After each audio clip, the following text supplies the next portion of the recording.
Privilégio estar na casa de Deus.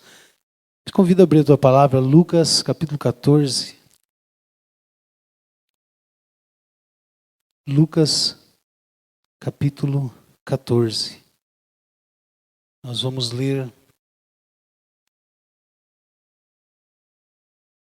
22, o 23 e o 24. Lucas 14, o 23 e o 24, para ganharmos um tempo.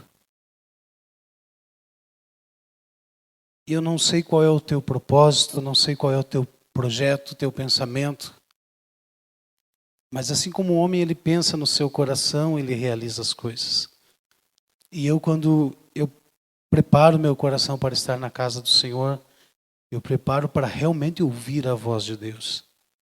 E mesmo, irmãos, quando sou eu que prego, eu falo, Jesus, fala comigo através dessa palavra. E eu quero que você se concentre nisso agora. Vamos colocar em pé, aqueles que puderem. Lucas capítulo 14, o 23 e o 24. Aí o patrão respondeu: então vá pelas estradas e pelos caminhos e obrigue os que você encontrar ali a virem, a fim de que a minha casa fique cheia.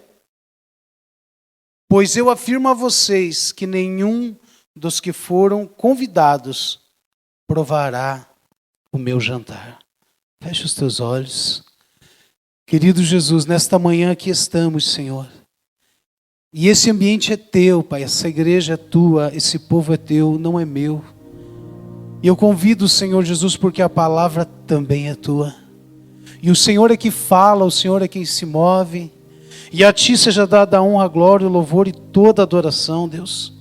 Senhor, tu sabes, e eu sei que eu não tenho palavras, Jesus. Mas o Senhor tem, o Senhor que conhece os corações, as vidas. O Senhor é o dono da igreja, o Senhor é o Senhor da igreja. Fala conosco nesta manhã, Pai, e que possamos sair daqui alimentados, Pai, desejosos de caminhar cada dia mais na tua presença. É o que nós te adoramos e te louvamos. Em nome do Senhor Jesus. Amém. Pode se assentar, amada igreja do Senhor. Sempre quando vamos trazer a mensagem aqui, irmãos, há um grande temor e um grande tremor. E acontecem muitas coisas, irmãos, na semana, um dia antes, no dia que vamos pregar. E ontem eu estava indo para um evento muito feliz, irmãos, para mim, onde um amigo que se recuperou das drogas, tem lá para 15 anos mais ou menos, ele realizou um sonho que eu profetizei na vida dele, pastora Fran. E eu falei para ele, você vai escrever um livro da tua história. E ontem foi o pré-lançamento desse livro. Para a glória de Jesus, eu escrevi o prefácio do livro, sabe, irmãos? Então, eu estava indo, que apesar de algumas lutas e dificuldades, somos seres humanos, todos nós temos. Eu estava triste, mas por isso estava muito feliz. E estou muito feliz porque mais uma vez se cumpriu a palavra do Senhor. E indo para lá, uma pessoa que ora muito estava indo junto comigo. Irmãos, a importância da gente andar com gente de Deus. Se você anda com muita gente que não tem um compromisso com Deus, irmão, certamente você vai se afastar. Isso é natural, irmãos. Você começa a pender para outras coisas que às vezes até não são erradas, mas vai esfriar, né? Me diga com quem andas e eu direi quem és. E eu, mais uma vez, estava com uma intercessora das pesadas do meu lado, irmãos. E ela, do nada, assim, no carro, ela disse o seguinte: pastor Tiago, eu amanheci com uma saudade do céu hoje. Ela falou, mas eu nunca tive lá. Eu falei, mas você veio de lá. E quando ela falou uma saudade do céu, aquilo eu entendi e tal, passou desapercebido, fomos para o evento, voltamos. E ontem e hoje, meditando na palavra, queria pregar. A palavra veio sobre isso, sobre a eternidade. E quando a Thay começou a cantar aqui com o grupo de louvor a respeito da volta de Jesus, a volta de Jesus, né? O nosso amado, nós somos a noiva de Cristo. Irmãos, o Espírito Santo me tomou aqui nesse lugar agora, aqui na manhã, e eu entendi que tudo fez sentido.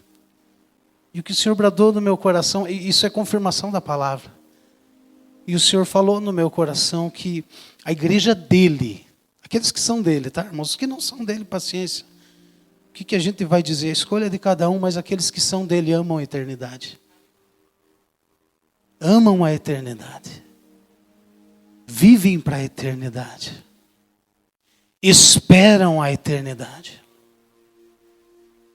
Porque sabem que isso aqui vai acabar loguinho, loguinho. Irmãos, até esse negócio de igreja, de cultuar, de se reunir, vai acabar. Mas a eternidade vai ser para a eternidade. Então, se você ainda não ama a eternidade, se você ainda não entende que o teu amado está vindo te buscar, eu quero te convidar a você entrar numa reflexão hoje a respeito disso. Porque quem vive pela eternidade, irmãos, não se abate com as coisas desse tempo. Quem vive de olho na eternidade, ela consegue passar essas dificuldades. Porque, irmãos, se nada der certo, e isso é impossível não acontecer, né, irmãos? Quem anda com Deus, é impossível nada dar certo. Mas eu vou dizer assim, se nada der certo, Jesus disse, eu já preparei morada para vocês. Se a cura não vir, lá não haverá doença. Deixa eu falar aos jovens, se você não der o casamento, jovem, fique tranquilo, o noivo já está com a festa preparada. Escuta isso. E essa é a igreja de Cristo. Essa é a igreja que está aguardando o noivo.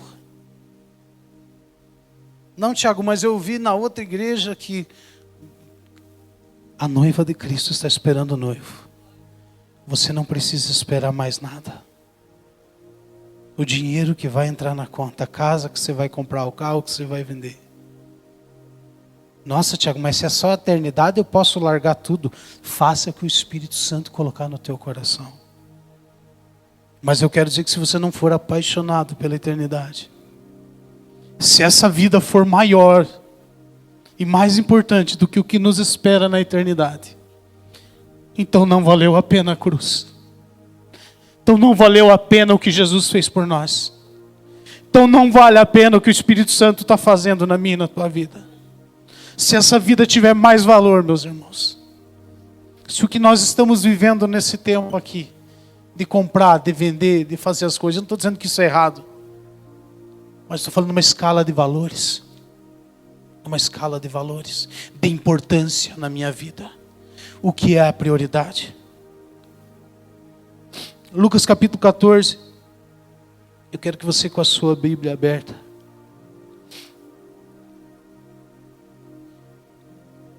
irmão, se você não chora mais falando da eternidade, se você não chora mais num quarto de oração pelo teu Deus, pela presença dEle, se você não tem saudade do céu, como aquela irmã falou comigo, cara, precisa ver, tem alguma coisa errada aí. Lucas capítulo 14, a partir do 15. Um dos que estavam à mesa ouviu isso e disse para Jesus, felizes os que irão sentar-se à mesa do reino de Deus. Felizes os que serão ricos, felizes os que vão ter uma boa posição nessa terra, não. Felizes os que vão sentar à mesa no reino de Deus. Então Jesus contou uma parábola quando ouviu esse comentário e ele disse, versículo 16, certo homem convidou muita gente para uma festa que ia dar. Quando chegou a hora, mandou o seu empregado dizer aos convidados, venham que está tudo pronto. Deixa eu te falar uma coisa. A maioria das Bíblias está escrito uma grande ceia. Não é verdade? Uma grande ceia. E a Bíblia diz, Jesus disse que aquele homem convidou muita gente para a festa que ia dar. E quando chegou a hora, mandou o seu empregado dizer aos convidados, venham que tudo está pronto. Sabe o que significa isso? Já está pronto. Já está, e você sabe que a grande ceia é a grande ceia. A nossa ceia aqui uma vez por mês é maravilhosa, mas ela aponta para uma grande ceia, onde o próprio Cordeiro com as suas mãos vai servir a noiva. Vale a pena seguir a Jesus. 17. Quando chegou a hora, mandou seus empregados a chamar os convidados e disse: venham que está tudo pronto. 18. Mas eles, um por um, começaram a dar desculpas. Algumas Bíblias está escrito excusar-se. Eu estou lendo esse trecho aqui porque aqui ele já fala dar desculpas. Fica mais explicado. O primeiro disse ao empregado: comprei um sítio e tenho de dar uma olhada nele. Peço que me desculpe. Qual a primeira desculpa? Comprei alguma coisa e preciso olhar. Versículo 19. Outro disse: comprei 5 juntas de bois e preciso ver se trabalham bem. Peço que me desculpa. Novamente, qual é a desculpa? Uma compra e uma quantidade de animais para experimentar, para ver se trabalham bem. Versículo 20. E outro disse: acabei de casar e por isso não posso ir. O empregado voltou e contou tudo ao patrão, e ele ficou com muita raiva e disse: vá depressa pelas ruas e pelos becos da cidade e traga os pobres, os aleijados, os cegos e os coxos. Mais tarde o empregado disse: patrão, já fiz o que o senhor mandou, mas ainda está sobrando lugar. Aí o patrão respondeu: então vá pelas estradas e pelos caminhos e obrigue os que você encontrar ali a virem, a fim de que a minha casa fique cheia. Eu afirmo a vocês que nenhum dos que foram convidados provará o meu jantar. Eu queria falar hoje sobre as desculpas que nos afastam de Deus. As desculpas que nos afastam de Deus. E naquela passagem, Jesus fala que um homem convidou. E a primeira pessoa disse que não poderia participar daquela festa, daquela ceia, lá no versículo 18, porque tinha comprado um sítio e precisava dar uma olhada no sítio. E o que o Espírito Santo falou no meu coração nessa primeira desculpa? Irmãos, as 2 primeiras desculpas vão estar relacionadas ao dinheiro. Veja como é séria essa questão. Porque o dinheiro, irmãos, as 2 coisas podem nos afastar de Deus. A ausência dele afasta um homem de Deus. Eu já vi pessoas animadas na fé por passar por uma crise financeira, se esfriar. Já vi vários. Mas o pior caso do dinheiro, irmãos, é ter com abundância. Isso é o que mais tem afastado pessoas da presença de Deus. Porque muitos entendem que o dinheiro é bênção. É bênção se não te afastar de Deus. Se as coisas que você compra com esse dinheiro afastam você do teu Deus, ele não é bênção na tua vida. Nem o diabo faz questão de tirar esse dinheiro, porque para ele é um bom negócio. Eu vou contar uma coisa aqui. Aconteceu, não sei dizer quanto tempo atrás. Nós fomos expulsar um demônio e pensa no bicho que deu trabalho, irmãos. E eu nunca perguntei nada para o demônio, porque eu aprendi a não perguntar. Mas aquele dia a coisa estava tão feia que eu falei: vou perguntar. Eu já vi alguém fazendo isso, falei: sabe quando você não... E eu falei: por que você não vai embora? E o demônio falou na boca daquela pessoa: eu comprei ela e o pai dela. E foi o diabo que falou, irmãos. E aí falaram: você acredita no pai da mentira? Sobre a minha autoridade de homem de Deus, ele não pode mentir. Se eu pergunto, ele tem que falar a verdade. Não por mim, mas por causa do nome de Jesus Cristo. E aí depois fui entender a situação. Aquela pessoa, infelizmente, para consertar a vida dela com Deus, ela ia ter que perder dinheiro. E ela sabia disso, mas ela preferiu abrir mão do conserto para não perder o dinheiro que ela recebia todos os meses. Então eu te falo, o dinheiro foi um bom negócio para o diabo. E gerou uma autoridade, gerou um lugar para ele dentro daquela vida, dentro daquela pessoa. E isso já vinha de geração, porque o pai dela certamente já tinha passado por isso. De alguma maneira, ele comprou o pai e agora comprou a filha. E o dinheiro tem afastado as pessoas de Deus? Não, as pessoas têm se afastado de Deus por causa do dinheiro. É a primeira desculpa, irmãos. Eu preciso ganhar dinheiro. Eu preciso pagar as minhas contas. Irmão, se for necessário você diminuir as suas contas, diminua. Se for necessário você andar com um carro mais simples, ande. Se for necessário, irmãos, diminuir o teu custo, diminua. Não, mas eu não posso. Pode. Você não pode correr o risco de perder a tua salvação.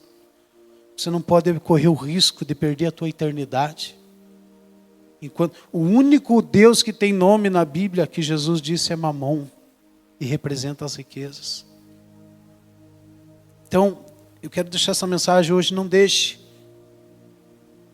que a presença do dinheiro ou a falta dele atrapalhe a tua fé. Amém? Eu falei esses dias para alguém, nem me lembro quem, tomara que não seja daqui. Ah, lembrei quem foi, não é daqui. E eu falei assim, a tua família não precisa do teu dinheiro, ela precisa da tua presença. Eu falei, o teu filho aqui, ó, ele precisa do pai dele. Se você ficar enterrado em ansiedade e depressão do jeito que você está, você vai morrer. E o bem maior para o teu filho é a paternidade que você tem sobre ele. Dinheiro ele vai ganhar depois, deixa ele se virar. Depois ele vai ajudar você. Eu falei, mas agora você precisa estar bem. E eu quero dizer para você, irmãos, mais importante do que ganhar e lucrar é aquilo que você é, aquilo que você representa. Eu vou voltar à primeira pergunta. A tua família ama a eternidade? Os teus filhos estão seguindo, amam Jesus, estão esperando o noivo? A tua esposa? Cara, quando eu vi a Thay cantando hoje aqui, dizendo ele vem me buscar, irmãos, não teve como não me conter. Porque a nossa família precisa amar a eternidade, mas se nós não amarmos, eles não vão amar com a gente. Se eu viver como alguém que está vivendo para esse tempo, eles vão querer viver para esse tempo. E vai ser só o reflexo do que eu, como autoridade na minha casa, estou fazendo. Por isso você, pai, marido, que ainda está se enrolando para ser o homem de Deus da sua casa, não deixe Deus levantar o seu vizinho para ser isso. Não deixe Deus levantar outra pessoa. Você é o referencial da tua casa. Não é o pastor, não é o líder de célula, não é... É você. Deus confiou a família para você. Seja homem de Deus. E diz ali, né, que ele comprou... O que ele comprou, irmãos? Comprou um sítio. Comprou uma casa. Fala dos bens. Irmãos, os bens que Deus nos deu é bênção. E eu não tenho dúvida, irmãos. Eu fico feliz quando o pastor levanta uma chave aqui para orar por um carro novo, um apartamento. É bênção, irmãos, mas é bênção para a glória de Deus. É bênção, você já é abençoado, você pode ser muito mais abençoado. Tua casa é usada para a glória de Deus, irmãos. A tua casa é um lugar de oração. A tua família ora lá. Você faz culto lá. Não, ninguém vai fazer culto na minha casa. Ei, cabeção, quem tem que fazer culto lá é você. Quem que é o maior preocupado em trazer a arca para dentro de casa? Somos nós. Somos nós, irmãos. Nós estamos jogando uma responsabilidade em outros que é nossa. Quem tem que ensinar os meus filhos a ler a Bíblia? A igreja. A igreja faz isso. Tem aula para jovens, para adolescentes, para criança de 3, 4 tamanhos. Tem dia que eu nem me entendo mais naquela escala. Tá, irmãos? É muito bem feitinha. Mas tem para todo mundo. É junior, é pequenininho, é bebezinho, é não sei o quê. A igreja está fazendo a parte dela. Mas se eu não fazer na minha casa, irmãos, eu vou ser simplesmente um domingueiro. E não é isso. A vida com Cristo é segunda, terça, quarta, quinta, sexta, sábado. Eu vou falar uma coisa aqui, irmãos. Não gostar, não goste. Vai orar a Deus. Foi Ele que mandou falar.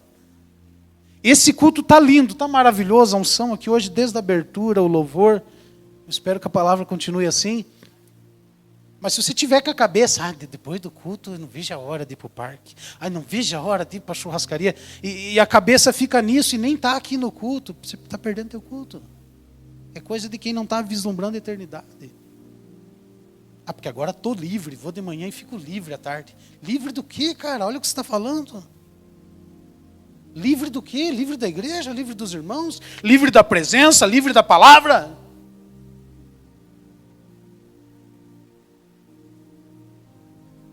As coisas de Deus são sérias, meus irmãos. Não quero ficar livre de nada, irmãos. Eu quero estar aqui. Eu quero sair daqui, mas não quero sair da presença. Eu quero sair hoje no meu projeto, hoje de tarde, nós vamos levar roupa para a família que estão precisando. Tiago está falando isso para se exaltar? Não. Porque não adianta eu pregar uma coisa que eu não vivo. E eu não sei o que você vai fazer do teu domingo hoje depois do culto. Eu não quero que você saia com peso na consciência daqui. Mas eu quero que pelo menos você reúna a tua família hoje para orar. Quero que pelo menos hoje se leia um versículo da palavra com a tua família e fala, olha, nós precisamos servir ao Senhor. Porque eu garanto que pipoca e organizado para o jogo já está até para assistir o jogo de time que a gente não torce. E não tem problema assistir o jogo. Eu gosto do jogo, irmãos. Mas vou falar uma coisa para vocês. Sexta-feira o Brasil jogou e nós estávamos aqui, ó. O grupo de louvor ensaiando para hoje fazer esse louvor que vocês viram aqui. Pastor, não podia ter assistido? Pode, irmãos. O outro grupo não estava ensaiando nesse dia. Ensaiou na terça. E beleza, está tudo bem. E se eu tivesse em casa, eu ia assistir o jogo, ia dar uns gritos, porque eu torço, eu gosto de futebol. Mas a minha prioridade é o reino. A nossa prioridade é o Senhor. E a tua prioridade é quem? O segundo tipo de pessoa, versículo 19. Outro disse, comprei 5 juntas de bois, e preciso ver se trabalham bem. Peço que me desculpe. Irmãos, vamos pelo lógico. Se você já comprou a junta de boi, agora não adianta mais experimentar. Dá para experimentar depois. Não dá para esperar, não dá para ir para passeia primeiro, jantar, outro dia. Outra coisa, quem que entende aqui, nesse período que os bois eram usados para puxar peso? Quem que experimenta bicho à noite? Ninguém. Irmãos, e a gente escuta desculpas, e eu não tenho o costume, irmãos, de soltar na hora. Eu sou uma pessoa que eu prefiro pensar e orar um pouco antes de responder qualquer coisa, para não falar besteira, porque se eu falar o que eu penso, eu peco. E eu acho que todos são assim, não são, irmãos? Então a Bíblia fala que até o tolo, quando ele fica quieto, ele é tido por sábio. Mas o que fala demais tropeça nas palavras. E depois de falado não tem volta. Então cuidado com as desculpas. Se você já comprou o boi, não tem o que fazer. Agora é só experimentar, deixa para outro dia. Outra coisa, vai experimentar à noite, não passa, não cola, irmãos. Então cuidado. Eu aceito. Esse irmão aqui aceita. Mas e Deus, que conhece tudo, que tudo vê, que tudo sabe, e conhece o nosso interior, aceita? É que o evangelho fora é pregado diferente, irmãos. Prega-se muito que o centro é a pessoa, é tudo em volta dela. A igreja tem que viver em função dela. E não é isso. Quem está no centro é Cristo. Ele é o Senhor. Ele é o Salvador. E se a nossa vida não se adequar com Ele no centro, irmãos, não passa de desculpa o resto. É a Bíblia, não sou eu. Se você não gostar, é a Bíblia. Aqui se prega a Bíblia. Tiago está duro hoje. Irmãos, não sou duro, é a Bíblia. Um dia perguntaram para Jesus, nossa, você está duro. Ele falou, se vocês quiserem, pode ir. Foi ele que disse. Então Jesus tocou, as pessoas tocou. Não, mas Jesus era amor. Irmão, eu vou falar para vocês, Jesus pegou o chicote e acabou. Dentro do templo. Tocou as pessoas. Porque Jesus estava pregando e vivendo a verdade. E não dá para pregar e viver a verdade, irmãos. Você tem que arrumar problema, você tem que arrumar confusão. Infelizmente, o mundo não vai aplaudir. Jovem, o dia que você falar assim, eu vou casar virgem, o mundo não vai aplaudir. Você vai ser envergonhado. Eu escuto isso, você é louco. Não, eu creio na palavra. E quero ir até o fim com essa palavra. Se Jesus me permitir, me dê graça, irmãos. Eu quero viver muitos anos nessa palavra. Porque eu sei que quando eu encontrar o meu Senhor na eternidade, irmãos, tudo vai valer a pena. Cada dor, cada lágrima, cada injustiça,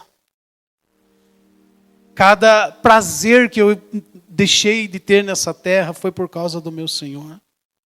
Entenda isso. Isso é evangelho. Mas os animais, os bois, eram usados para carregar peso. E aqui tem outro tipo de desculpa, gente carregando peso que não é seu. Peso que não é seu. Jesus já levou sobre si, irmãos, entenda isso. Ah, mas o meu pai, a minha mãe fez isso comigo, porque eu não tive pai, não tive mãe. Porque na outra igreja me trataram mal. Irmãos, entenda uma coisa. Tire o peso. Jesus já removeu o nosso peso. Ele falou, tome o meu fardo, o meu jugo, que é suave, que é leve. E quando eu meditei nisso, o Senhor falou para mim, irmãos. O Senhor falou comigo. Irmãos, Deus não desceu e falou, entenda? Às vezes as pessoas mistificam as coisas. Nós estamos meditando em Deus e Deus, o nosso pensamento vai trazendo as coisas. Você está entendendo? Então, veja isso. Às vezes a gente fala, Deus falou comigo. Você fala, nossa, o Tiago... Não, irmãos, não é isso. É um momento entre você e Deus e Ele fala no teu espírito e Ele movimenta isso. Nós precisamos tirar o peso. Precisamos nos desligar o peso. E o que o Senhor me falou é o seguinte. Para muita gente é um peso estar na igreja. Para você que levantou brabo hoje de ter que vir para a igreja, de ter que acordar, talvez não falou para ninguém, mas falou, poxa, está tão bom aqui. Eu não queria sair hoje de casa, mas eu já me comprometi. Eu tenho que ir para a igreja. Né? Irmão, você não tem que fazer nada, cara. Você é livre. Nós servimos a Deus por liberdade. Que ninguém obriga ninguém a nada. Há uma orientação, você segue se você quer. Mas existem dois crentes, aquele que serve a Deus por peso e o que serve por liberdade. Livre-arbítrio. Eu decidi, irmãos, pagar o preço que tiver que passar com alegria. Irmãos, até a oferta a Bíblia diz que tem que ser com alegria.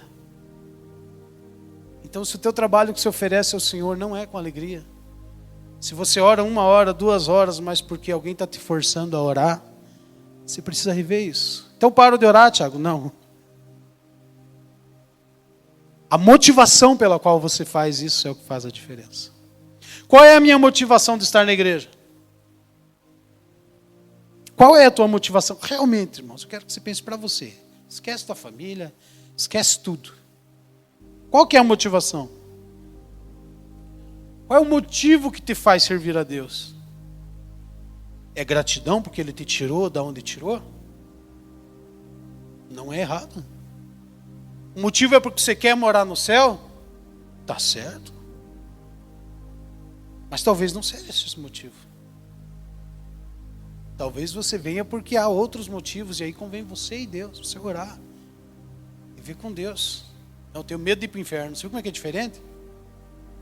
Por querer morar no céu é bênção. Por medo do inferno não é bênção. Tem gente que está mais preocupado de encontrar com o diabo do que encontrar com Jesus. Então qual é a tua motivação em Deus hoje? É uma motivação do Espírito Santo? Ou é uma motivação da vida que você está vivendo? Com as pessoas que você está vivendo? Eu volto a dizer o que eu falei no início. Se você vive com gente que vive de política, daqui a pouco você acha que entende tudo de política. É assim, irmãos. Eu já convivi com vários tipos de gente. Se você convive com gente de oração, irmãos, você vai querer começar a orar mais. Se você vive com gente que fala da palavra o tempo todo, irmãos, você vai querer ser mais crente. Agora, se você anda longe do povo de Deus, se você anda longe das coisas de Deus, irmãos, em casa. Ninguém cai mais nessa, irmãos. Ninguém cai mais nessa. Em casa. A Bíblia é clara, a comunhão é com o corpo de Cristo. O Espírito Santo foi derramado em Atos dos Apóstolos e formou-se aqui uma igreja. Com problemas, com dificuldades, mas era um povo unido. se reuniam no lugar para adorar a Deus. E não era 3 vezes por semana, era a semana inteira, irmãos. A igreja mais poderosa que nós tivemos na terra vendia tudo que tinha, porque tinha prazer, alegria de estar na casa do Senhor. O salmista diz que vale mais um dia na casa do Senhor do que 1000 em outros lugares.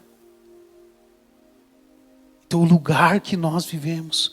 Irmãos, eu pago um preço para estar aqui, não pregando, para estar na igreja.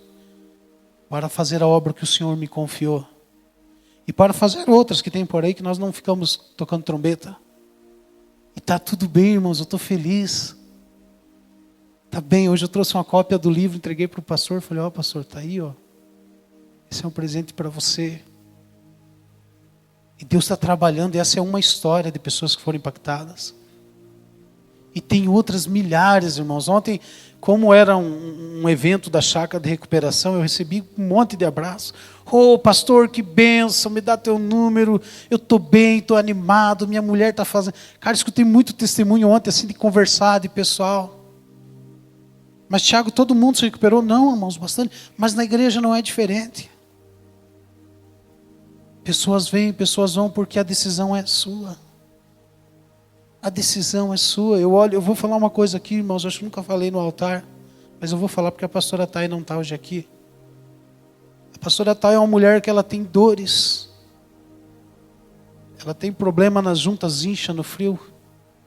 Um domingo passado a pastora Sirene fez alguém trazer uma coberta ali, um negócio para cobrir ela. E cara, eu vejo essa mulher derramando lágrimas todas as noites e madrugadas. Por almas. Por pessoas que não têm nem a dor que ela tem. Não chega perto e ela ora por essas pessoas. Eu vejo isso na minha casa. Eu vejo esse mover. Você está falando bastante de você hoje, pastor Tiago. Irmãos, eu não quero ser um fariseu que fala, desce a ripa nos outros e não vive metade do que prega. Isso é hipocrisia. Da grande. É muita hipocrisia bater quando não se tem autoridade. Então eu estou falando isso, eu vivo isso no meu lar, dedicamos a nossa vida. E gastamos o nosso dinheiro em favor da obra de Deus. Eu não vou contar para você o que eu gasto de gasolina, o que nós gastamos de tempo. E às vezes o meu filho fica em casa sozinho porque alguém precisa ser visitado. E às vezes essa pessoa nem para a igreja vem. Às vezes ajudamos pessoas a pagar as contas delas, pessoas que nunca mais ainda falam mal da gente. Vai ter dificuldades? Vai. Porque a nossa promessa não é passar a vida tranquila aqui na terra. A nossa promessa, irmãos, a única promessa garantida é a eternidade. Se perseverarmos até o fim. Então, cuidado com o peso. Se está sendo um peso para você, tem alguma coisa errada. Versículo 20. E o último disse o seguinte: casei e não posso ir. A última desculpa são as alianças. Casamento é uma aliança. Alianças que fazemos que nos afastam de Deus. Eu poderia citar 200 exemplos aqui, irmãos. Um tipo de aliança, contrato de financiamento. Tem gente que está preso e não tem tempo porque precisa pagar o financiamento de um carro. E não pode vir para a igreja porque tem que fazer hora extra para honrar aquele financiamento. Tem gente que está preso a contratos que fez e hoje consome o seu tempo. Não foi Deus que fez o contrato. Foi você. Tem pessoas que literalmente casaram errado. Não oraram para casar. E essa é para os jovens. Multiplique essa informação, por favor. Casamento é sério. E se não der certo, vai levar problemas para o segundo. E se não der certo, para o terceiro. E daqui a pouco, irmãos, não tem o que fazer. Então escute isso. Alianças precisam ser revistas, pensadas. E tem gente, irmãos, está com a vida esgotada por causa de um cartão de crédito. Cada vez que se compra uma coisa, é uma aliança com aquela loja. Hã? Cada vez que se compra uma coisa... Irmãos, tem gente que está aliançado com a Shopee aqui por 3 anos.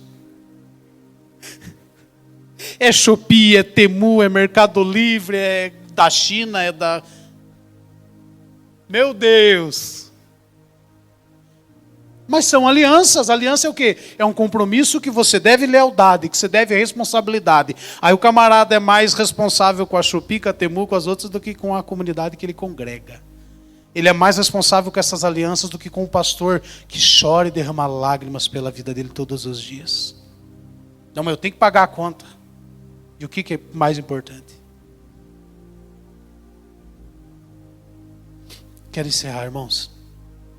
O empregado voltou e contou tudo ao patrão. E ele, com muita raiva, disse: vá depressa pelas ruas e pelos becos da cidade e traga os pobres, os aleijados, os cegos e os coxos. Sabe o que o patrão falou? Vai lá e traga quem realmente tem necessidade.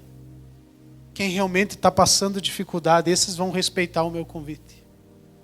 Vá lá, traga esse aí que ninguém aposta nele.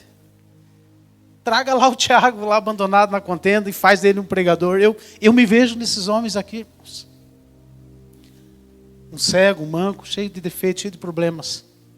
Mas eu aceitei o convite. Eu queria do fundo do meu coração que você entendesse isso hoje no teu espírito. O convite não é do homem, não é do Tiago, é de Deus para a tua vida. O Senhor está te chamando para a eternidade. O Senhor não tem um projetinho de te dar uma casa nova, móveis novos. A Casa Bahia faz isso por você. 24 vezes, 36 vezes. Isso aí qualquer loja faz. Não precisa nem ganhar muito. Mas Deus tem um projeto de uma vida eterna para você. Deus tem um projeto de arrebatamento para você. Deus tem um projeto de salvar a tua família, cara. E você fica aí tropeçando. Eu briguei com a minha mulher porque compramos uma meia. Briguei com a minha mulher porque... Blá, blá, blá, blá, blá. Tem gente brigando por coisinha desse tamanho, irmãos. E o que está em jogo é nossa eternidade. Quem nós vamos encontrar quando partirmos dessa terra. E eu quero dizer sem sombra de dúvidas, Jesus está voltando. Vou encerrar, tá, irmãos? Apocalipse 19, versículo 9. Fala que são bem-aventurados aqueles que vão participar da grande ceia. Não da parábola, mas a de verdade que vai acontecer na eternidade. Jesus em Lucas 22, 15 e 16, depois você lê em casa. E Jesus disse assim: eu ansiei por chegar a esta ceia, a ceia com os discípulos. Porque depois dessa aqui, só vai ter outra lá na eternidade. A ceia física com o Senhor fisicamente servindo. Irmãos, não dá vontade de ir para o céu já? Ei, pastor, eu nem queria para 2000 mesmo mais. Cara, nós estamos indo para o céu. Você já pensou nisso? Não. E Tiago, eu entrei aqui hoje de visitante, eu nunca tinha pensado, nunca pregaram dessa forma na minha igreja. E é por isso que você está aqui. Talvez você nunca entrou numa igreja evangélica e hoje está ouvindo essa palavra. Você está sendo convidado para uma grande ceia. Você está sendo convidado. Mas no 21, no 23 ele diz: então vá pelas estradas, pelos caminhos e obrigue os que você encontrar ali a virem, para que a minha casa se encha. E eu vejo às vezes o pastor José falando de eternidade, forçando as pessoas aqui. O pastor José, ele pega, né? E eu vejo ele nesse versículo: briguem. Ninguém pode me obrigar, irmãos. Estamos tentando entrar você no céu. Estamos tentando salvar a tua alma de viver a eternidade no inferno. E no 24 ele diz: pois eu afirmo a vocês que nenhum dos que foram convidados provará o meu jantar. Se coloque em pé. O versículo mais preocupante é o 24. Porque ele diz que aqueles que foram convidados e não aceitaram, não vão participar disso. Não tem volta de Jesus para eles. Não tem eternidade no céu. Tiago, eu não acredito nisso. Tudo bem, irmãos, para entrar no inferno não precisa crer. Você está tranquilo. Mas para entrar na eternidade com Deus, eu preciso crer em Jesus de todo o meu coração. Eu quero orar hoje.